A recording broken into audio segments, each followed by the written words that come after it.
a man from a woman. For example, girls were pulled out of school when they hit puberty because they were considered ready for marriage and babies. That's 12 and 13, while boys still enjoyed their childhood.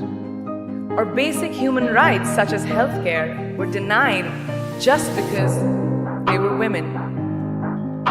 Let's call this whole experience trigger number 1 for me. Fast forward a few years and many triggers in between. Like a producer-director, for example, early on in my career, I must have been about 18 or 19, telling me that if I didn't agree to the ridiculous terms or painfully low salary in his movie, that he would just replace me.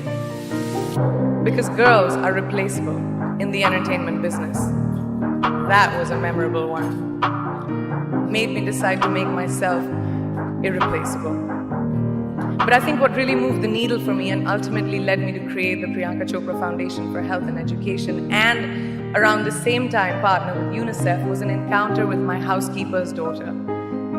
About 12 years ago, I came home from set early one day and she was sitting in my library reading a book. And she must have been 8 or 9 years old, and I knew she loved reading. So I asked her, I was like, it's a weekday, why aren't you in school? And she said, oh, I don't go to school anymore.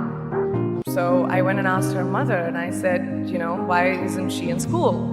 And her mom said that her family couldn't afford to send her and her brothers to school, so they chose the boys. The reason? She would eventually get married and it would be a waste of money.